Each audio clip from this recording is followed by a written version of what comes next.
Ang sama naman ng Siberian Husky na ito. Hindi naman pala uhaw. Kaso, sinasakop niya ang nag-iisang pinagkukunan ng tubig. Tuwing may aso na lumalapit, tinataboy niya ng malakas ang mga ito. Ang ibang aso, nanunood lang at hindi makaangal. Pero iba ang bagong dating na aso, si Golden. Lumapit siya sa malapit na yelong ibabaw. Isang malakas na hampas ay nakagawa agad ng pinagmumulan ng tubig. Nakita iyon ng mga aso kaya't lumapit sila sa kanya. Hindi sila pinalayas ng asong malaki at kulay dilaw. Buong loob na ibinahagi ang pinagmumulan ng tubig. Napakainis ng Siberian Husky na nakakita nito. Ang ganoong kilos ay isang paghamon sa kanyang awtoridad. Ngunit hindi ito pinansin ng asong malaki at kulay dilaw. Alagang aso siya ng isang mayamang pamilya. Ang ginagawa niya araw-araw ay ang pagwawala at pagsira ng gamit. Dahil sa sobrang likot niya, tinawag siyang hari ng kaguluhan ng mga tao sa bayan. Birthday ngayon ng mayaman. Naghain ang mga katulong ng handang pagkain. Pero walang tao sa mga upuan. Dinilaan ni Bak ang kanyang labi. Diretsyong nakatingin sa handog na masarap na pagkain. Habang nagpapapicture ang mayamang pamilya, kinuha ng aso ang isang drumstick, at dahan-daang umupo sa tabi ng mayaman. Lahat ay nakatingin sa drumstick at nakaramdam ng hindi maganda. At gaya ng inaasahan, ang maingat na inihandang salo-salo sa kaarawan ay naging kalat. Wala nang buhay ang mukha ng mayaman. Buti na lang at may iniwan pa siyang drumstick kay Bok.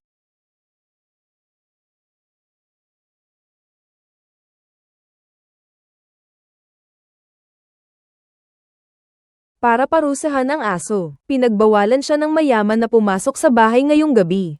Ito ang unang pagkakataon na nagpalipas ng gabi si Bok sa labas ng bahay. Pero ang hindi alam ng mayaman, ang pagsubok na ito ay naging pamamaalam na. Nang sumapit ang hating gabi, isang magnanakaw ng aso ang lumapit kay Bok. Inakit siya gamit ang pagkain para sumakay sa sasakyan. Hindi nakatiis ang inosenteng aso sa tukso ng pagkain. Ikinulong siya ng magnanakaw ng aso sa kulungan. Si Bok, nagpupumiglas at nagwawala. Pero hindi siya makatakas. Nakita niya sa siwang ng kulungan, na ipinagbili pala siya ni T sa mga mangangalakal ng aso. Habang papalayo na ang pamilyar na mansyon, doon lamang nagsisisibak. Ang kulungan ng aso ay isinakay ng mga mangangalakal ng aso sa tren. Hindi niya alam kung ilang beses na itong naibenta. Panghuli, napunta siya sa pinakahuling bahagi ng hilagang yelo. Sa dulong bahagi ng Ilang, Alaska.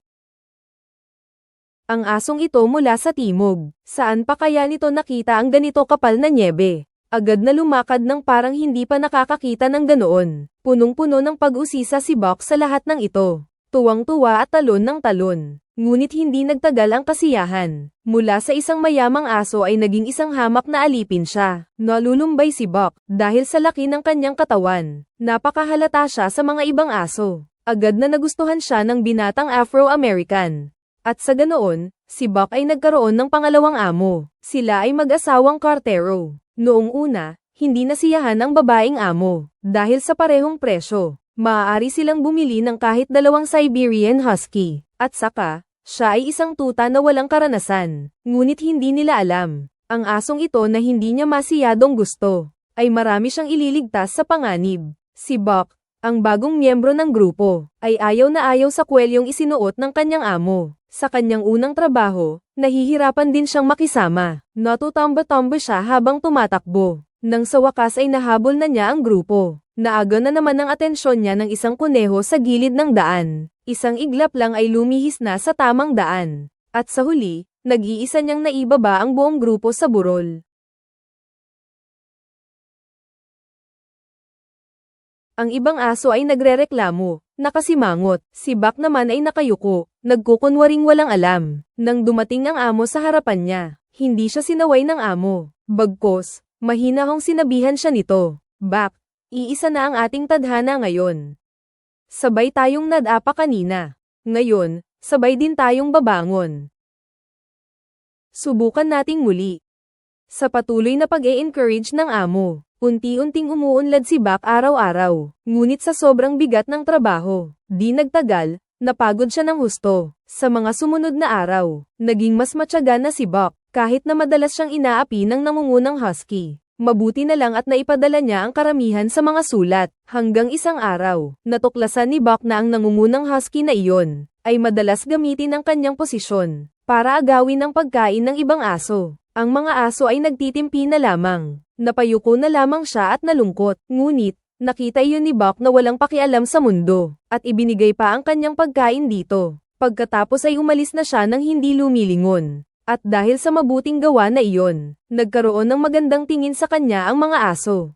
Hindi nagtagal, naging isang tunay na aso na sa nyebe si Buck. Ang pagtakbo ay nagbigay sa kanya ng di maipaliwanag na saya. Unti-unti nang nakabawi ng tiwala sa sarili. Noon ay lagi siyang sumusunod sa utos ng mga tao. Ngayon nasa malawak na kalikasan siya. Gusto niyang mabuhay para sa sarili niya. Nang gabing iyon natahimik, parang may gumugulo sa puso ni Buck. Sa wakas, sa isang aksidente, tuluyan na niyang napalitan si Husky sa puso ng kanyang amo. Dapat nilang tawirin ang isang mapanganib na nagyayelong lawa sa araw na ito. Ang babaeng may-ari ng bahay ang namunguna. Ngunit bigla na lang nabasag ang yelo. Hindi niya sinasadyang nahulog. Mabilis ang agos ng tubig sa ilalim ng yelo. Agad na nahirapan ang babaeng may-ari ng bahay at nahila pababa. Gusto siyang iligtas ng lalaki pero hindi niya alam kung paano. Walang pag-aalinlangan si Buck nang makita niya iyon. Isinubsob niya ang sarili sa nagyayelong tubig ng lawa. Pilit niyang itinaas ang kanyang amo. Paulit-ulit na inihampas ang kanyang katawan sa yelo, hanggang sa mailabas niya ito sa tubig. Ngunit pagod na si Buck at wala ng lakas para makaahon. Bago pa man siya mahayla ng kanyang amo, ay hinayla na siya ng agos ng lawa. Nag-aalala at nagmamadali ang lalaki sa ibabaw ng yelo. Paulit-ulit na tinatawag si Buck. Buck, Buck, Buck.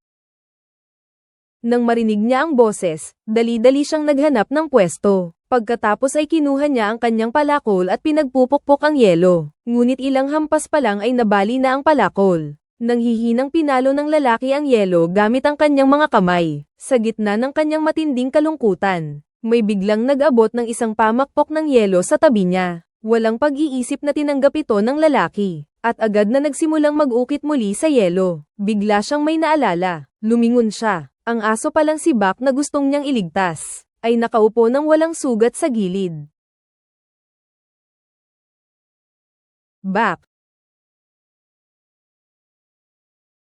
Ang Siberian Husky sa malayo, nang makita iyon, ay halos masira ng ulo sa galit. Dati ay hinahamak ng may-ari ang aso. Bigla na lang itong binigyan ng isang drumstick, at sinabi, pinagkakatiwalaan na kita ngayon.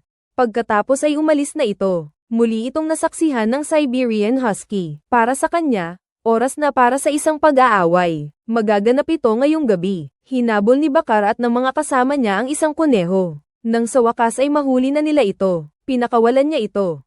Pero hindi pa nakakalayo ang kuneho. Sinugod na ito ng aso at kinagat hanggang sa mamatay. Ito ang babala niya kay Bakar. Pagkatapos ay dumiretso siyang lumapit kay Bakar. Dahil nga't isang bundok lamang ang kayang magkaroon ng dalawang tigre. Kaya dapat silang maglaban ngayon. Nakaharap ang mabangis na Siberian Husky. Si Buck ay nagpakita ng takot. Agad na sumugod ang Siberian Husky. Kahit na 2 beses ang laki ni Buck sa Husky. Pero ang alaga sa syudad na asong may dugong maharlika, ay walang karanasan sa pakikipaglaban. Pagkatapos ng ilang pag-aaway, natatalo na si Buck. Muli-mulig siyang kinagat sa leeg ng Siberian Husky. Ilang sandali lang ay nawalan na siya ng malay at bumagsak. Hindi marangal ang ginawa ng Siberian Husky. Kinutsapan niya si Buck.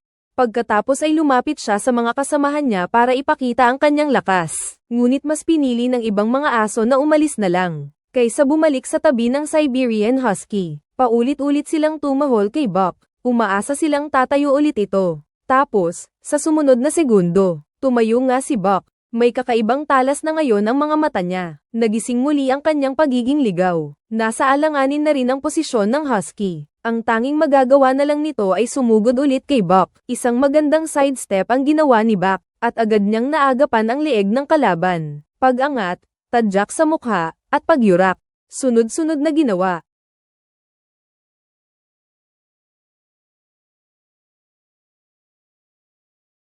Ang dating maangas na Siberian Husky ay tuluyan ng natalo. Habang pinanunood ng ibang mga aso, nawala ito sa gitna ng snowstorm. Kinabukasan, matagal nang tinatawag ng amo ang Siberian Husky. Dahil sa kakapusan ng oras, dapat silang umalis agad. Kusa namang tumayo si Buck sa unahan. Pero hindi siya pinagkakatiwalaan ng amo. Sa palagay nito, mabilis lang siyang tumakbo. Ang pagiging leader ay nangangailangan ng may karanasan na aso. Pero ayaw pumayag ni Buck. Umupo na lang siya roon at hindi na gumalaw. Pero ayaw ng amo.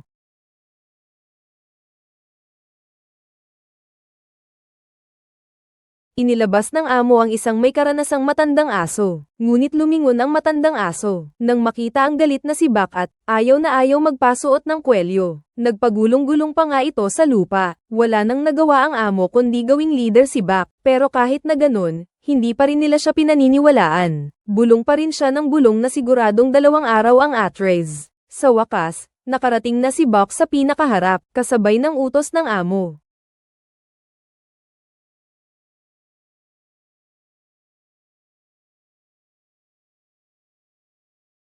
Ang bilis ng mga aso at ang bilis nila kanina, ay hindi na magkapareho. Sa ganong bilis, posible silang makarating ng 2 araw na mas maaga sa destinasyon. Tuwang-tuwa sila, pero dahil sa sobrang lakas ng tawanan nila, naidulot nito ang pagbagsak ng Zero. Biglang nagbago ang itsura ni na Master at Black Brother. Madali nilang inutusan si Barker na lumiko pakaliwa, pakaliwa, pakaliwa ng mabilis.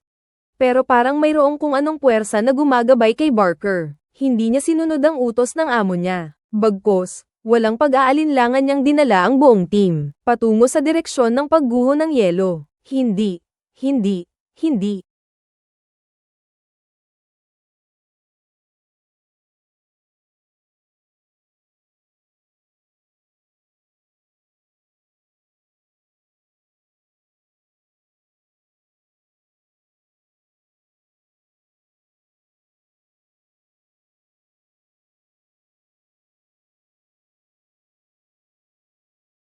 At sa pangunguna ni Buck, matagumpay silang nakaligtas sa pagguho ng yelo, hanggang sa paglubog ng araw. Sa wakas ay narating na ng team ang kanilang destinasyon. Inaasahan na ng buong bayan ang pagdating nila, pero medyo nakakatawa ang paraan ng pagdating nila. Nakita mo ba ang 7? Hapon na, nakatayo sina Buck at ang kanyang amo sa gilid ng kalye. Pinagmamasdan nila ang mga taong may mga ngiting sumisigla matapos matanggap ang mga sulat. Sabi ng kanyang amo sa kanya, "Nakita mo ba, Buck? Hindi kami naghahatid ng sulat. Buhay ang aming dala, pag-asa ang aming ibinibigay. Pag-ibig ang aming itinatanim." Parang naunawaan na ni Buck ang kahulugan ng pagiging sled dog. Matapos ang pagsubok ng hangin at nyebe, hindi na ito ang dating spoiled na alaga, kundi isang responsableng leader na aso na. Matapos makita ang malawak na mundo, hindi na siya muling makakabalik sa mainit na plantasyon sa timog.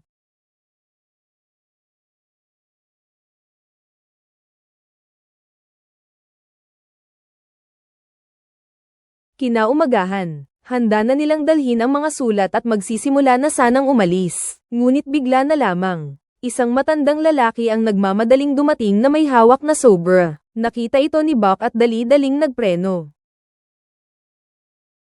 Anong nangyari kay Buck? Bago kayo umalis, pwede bang makapagpadala pa ng isa? Na late ka na. Birthday kasi ng anak ko.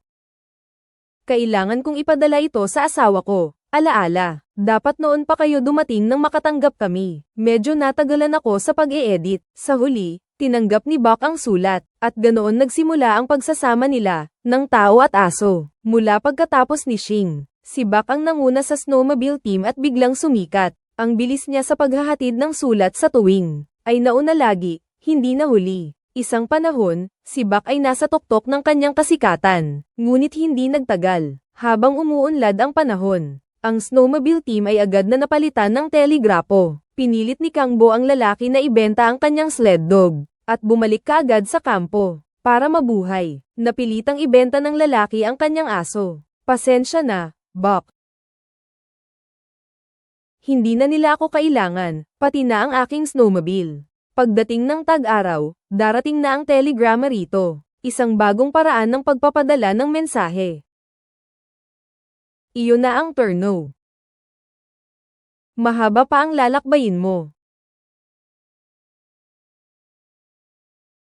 Sa huli, umalis ang mag-asawang kartero na umiiyak. Naintindihan iyon ni Buck. Kailangan na naman niyang magpaalam sa kanyang amo. Di nagtagal, nagkaroon na naman si Buck ng bagong amo. Isang manggagalugad ng ginto. Tiningnan niya ang bakal na hawak nito. Isang masamang kutob ang sumagi sa isipan ni Buck. Dahil sa matinding lamig, nagyelo ang snowmobile sa lupa, dagdag pa ang buong karga ng bagahe, at ang mga aso na ilang araw nang hindi kumakain, ay hindi na kayang hilahin iyon. Pero wala siyang pakialam ang Monero. Ang tingin niya lang, tamad lang ang mga aso. Nang kunin ng lalaki ang pamalo para sawayin si Buck, huminto ang matandang lalaki ng araw na iyon sa harapan. Hindi niya matanggap na masaktan ang mga aso. Si Chen ay may hawak na patpat, itinulak pataas ang snowmobile na nagyayelo. At mabait na ipinaalala sa lalaki na nagyayelo na ang lahat ng lugar. Hindi talaga kaya hilahin ng mga aso sa nyebe. Hinayaan niya silang maghintay hanggang sa tagsibol para matuno ang yelo bago umalis. Ngunit ang grupo ay tutok lang sa ginto, kaya, hindi na nila siya pinakinggan. Diretso silang umalis kasama ang kanilang mga sled dog. Nang makarating sila sa kalagitnaan ng daan, nahirapan silang maglakad dahil sa nagyayelong lupa. Paakyat pa naman ang daan. Ginamit ng mga aso ang lahat ng lakas nila, at maya-maya ay may isang matandang aso na hindi na nakayanan. Sabay-sabay na nadulas pababa ang aso at ang sasakyan. Buti na lang at nagawa ni Buck na suportahan ang sarili. Kahit na ganun, pakiramdam pa rin ng Monero na tamad ang aso. Hinampas sila nito ng latigo. Nakita niya ang ibang mga aso na binubugbog. Kailangan ni Buck na magpatuloy. Pinagmasdan ng matanda ang natutunaw na nyebe. Hindi pa rin ako mapakali kay Buck. Agad kong binuhat ang aking mga gamit at hinanap siya. Samantala, ang pangkat ni Snow ay pinilit na umakyat sa matarik na burol. Si Buck ay pagod na pagod na. Nakita siya ng manggagalugad na wala ng lakas. Walang pag-aalinlangan niyang inilabas ang kanyang baril at itinutok kay Buck. Sa isang iglap, dumating ang matanda sa tamang oras. Anumang oras ay maaaring matuno ang yelo sa ilog. Ikaw, gago ka. Ang aso ay gustong iligtas ang iyong buhay. Tinulak ng matanda ang manggagalugad. Dahil sa pangungulit ng kasintahan ng lalaki, pumayag ang manggagalugad na palayain si Buck, at saka umalis na kasama ang iba pang mga aso. Malungkot na pinagmamasdan ng mga aso si Buck, dahil alam nila, na ito na ang huling pagkikita nila. Panghuli na ngang isinama ni Lolo si Buck, pagkaraan ng ilang araw na pag-aalaga. Sa wakas ay nagising si Buck, naunawaan niya na ang matanda ang nagligtas ng kanyang buhay. Ngunit nang makarating siya sa pintuan, tama nga ang hula ng matanda, ganap nang natunaw ang glacier sa kabila, at malamang na nasawi na rin ang kanyang kasama. Napaungol na lang si Buck habang nakatingala, nanalangin siyang makaligtas ang kanyang kaibigan. Dumating ang matanda sa isang bar. Nag-order siya ng isang bote ng whiskey. Doon niya nakilala ang isang manggagalugad ng ginto. Pagkakita pa lang ng manggagalugad ng ginto sa matanda, ay agad na nagalit ang mukha nito. Dahil pala nang makuha ng matanda si Buck, ay tumakas na rin ang lahat ng ibang aso. Kaya naantala siya sa paghanap ng ginto. Sinisi ng manggagalugad ng ginto ang lahat sa matanda. Kaya naman hinanap niya ito at pinagalitan. Mabuti na lang at dumating si Buck at nailigtas ang matanda. Pag-uwi ng matanda, umupo siya sa tabi ng pugon. Tahimik na nakatingin sa litrato. Sunod-sunod na umiinom ng alak. Hindi na kinaya ni Buck. Tumayo siya at tinapon ang baso ng alak. Pagkatapos, habang hindi nakatingin ang matanda, kinuha niya ang bote ng alak. Buck, anong gagawin mo?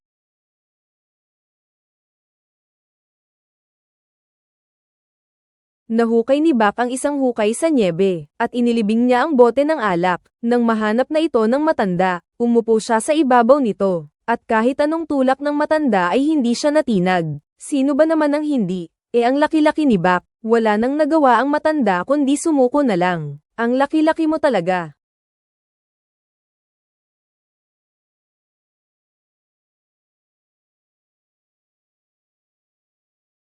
Ngayon ang kaarawan niya.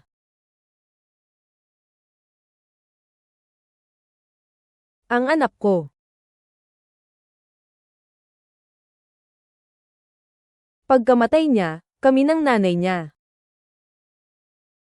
ay unti-unting naglayo.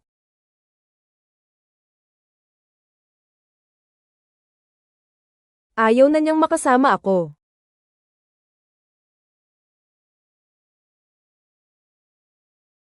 Kaya nandito ako.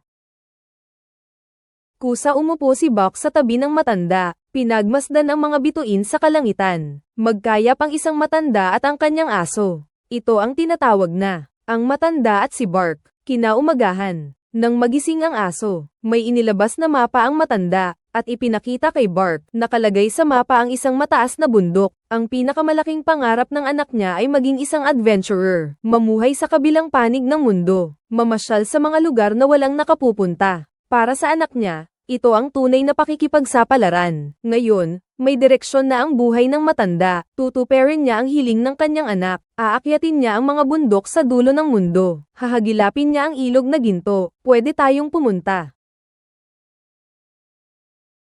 Ikaw at ako. Para tingnan kung ano ang nasa labas.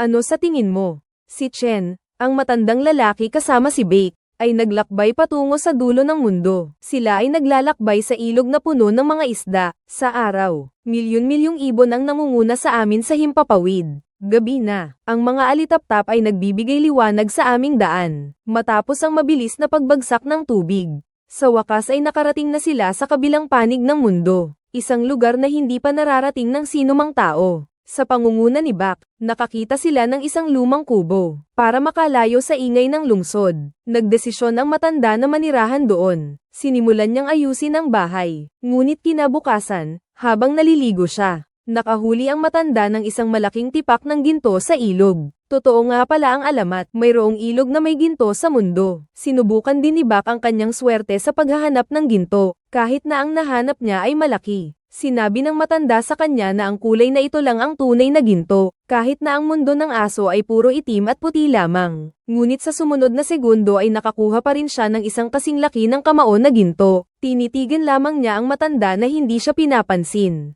Akala ni Bak ay nagkamali na naman siya, kaya itinapon niya ito, hanggang sa mahanap niya ang isa pang halos kasing laki nito.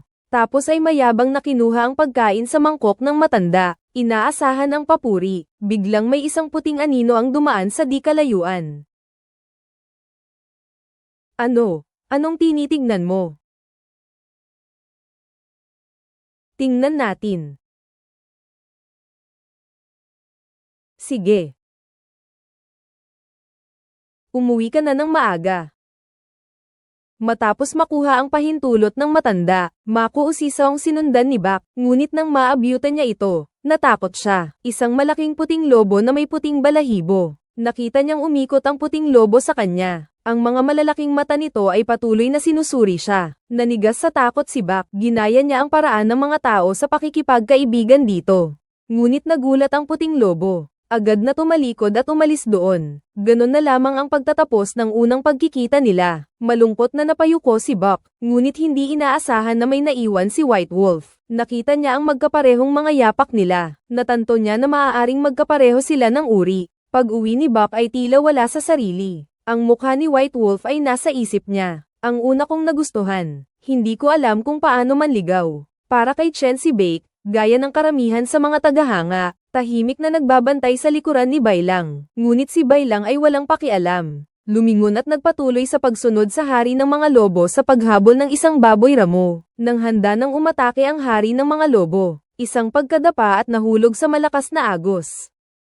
Buti na lang at may isang tuyong kahoy na nakaipit sa kanya. Ang mga lobo ay nag-aalalang naglalakad-lakad sa pampang. Nang sila ay nawawalan na ng pag-asa, walang pag-aalinlangan na sumugod si Buck. Naisip niya agad ang solusyon. Iniangat niya ang tuyong kahoy gamit ang kanyang katawan, at pagkatapos ay ginamit niya ang lahat ng kanyang lakas para ihila ito papunta sa pampang. Sa wakas, naligtas na ang hari ng mga lobo.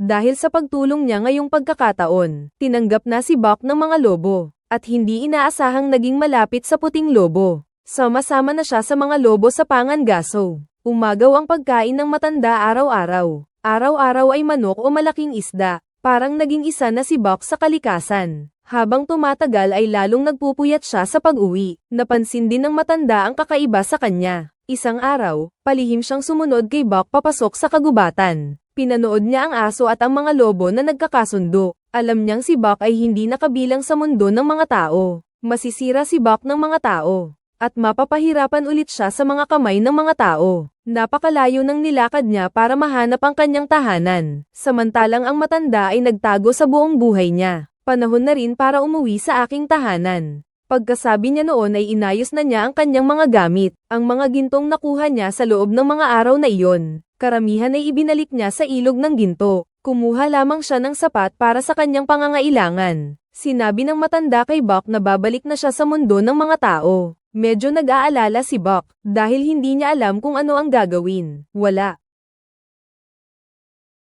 Hindi kita pinapunta rito para sumama sa akin, Buck. Narito ang kailangan mo. Ang mahahalagang bagay. Hawakan mo ng mahigpit.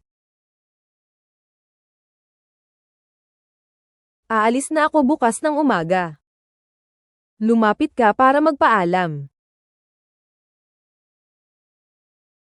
Ngunit ng gabing iyon, isang mabaliw na manggagalugad ng ginto ang dumating. Nakatagpo pala niya ang mapa ng matanda. Alam niyang maghahanap din ito ng ilog na ginto. Sinunog ng manggagalugad ng ginto ang maliit na kubo. At nagsuntukan sila ng matanda. Bigla na lang binaril ng manggagalugad ng ginto ang tiyan ng matanda.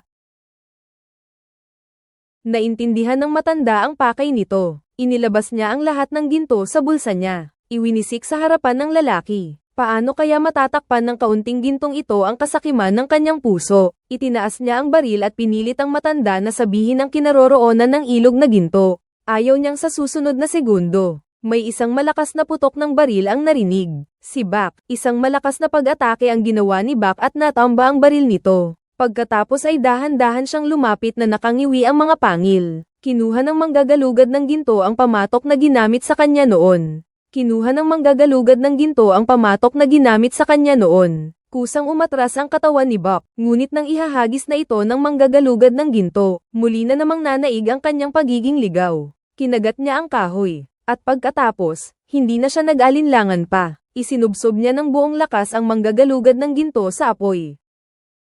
Biglang gumuho ang kubo. Sa huli, namatay ang manggagalugad sa apoy. Nabayaran niya ang kanyang kasakiman. Pagkatapos, nilapitan ni Buck ang matanda. Inilagay niya ang harmonica at ang litrato ng anak sa harapan nito. Iniangat niya ito gamit ang kanyang katawan, at hinikayat siyang mabuhay. Sa hulihan ng pelikula, bumalik na ang matanda sa mundo ng mga tao. Dala ang kwento ni Buck. Hindi ko alam kung gaano katagal. Si Buck ay naging hari ng mga lobo sa lambak, at nagkaanak. Mga asong lobo. Pinamunuan niya ang kanyang kawan sa pagtakbo ng malaya sa kapatagan. Hinayaan niyang lumago ang kanyang pagiging ligaw. Mula sa alagang hayop tungo sa pagiging hari. Hindi ito isang alagang hayop na nasanay ng tao. Ni hindi rin ito isang mabangis na hayop na nilamon ng kagubatan. Siya si Buck, isang ordinaryong aso lamang.